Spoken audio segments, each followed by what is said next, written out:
Sajid Javid lashed out at Beijing as he claimed an investigation into what China knew before the outbreak of the coronavirus pandemic is now necessary following reports the Chinese government was late to tell the WHO the virus could be transmitted human to human.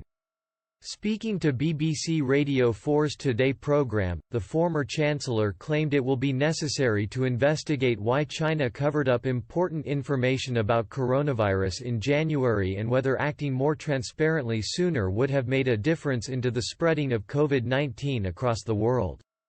He said, "I think one of the lessons to learn from this when we are past the worst of the crisis is that we are going to have to look carefully into was China providing the right information.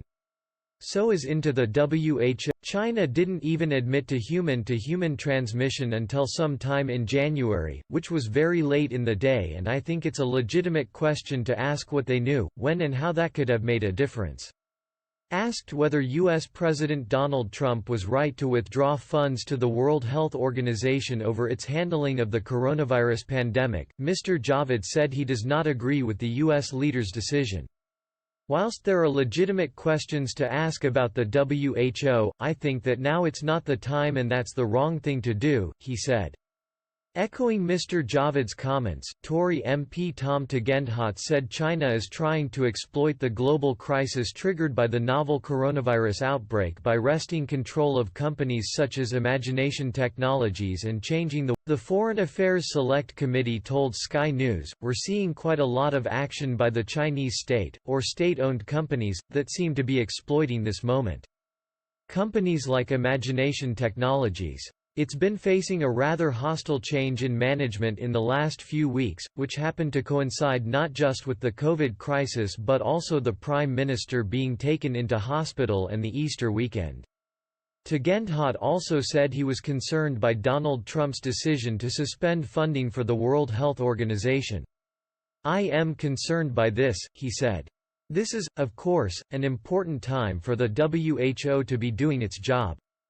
I understand his concerns with the way that the WHO has failed to call out China or indeed recognize the success that has been going on in Taiwan among." China urged the United States on Wednesday to fulfill its obligations to the WHO. Asked at a regular daily briefing whether China would step in to fill the shortfall, Foreign Ministry spokesman Zhao Lijian was non-committal. "China will look into relevant issues according to the needs of the situation," he said. The United States is the biggest overall donor to the Geneva-based WHO, contributing more than $400 million in 2019, roughly 15% of its budget.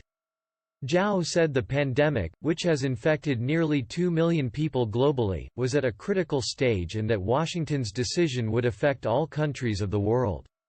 This decision weakens the WHO's capability and harms international cooperation in guarding against the epidemic. Every country in the world is affected, including the U.S. and especially those with fragile capacities, he said. "We urge the U.S. to earn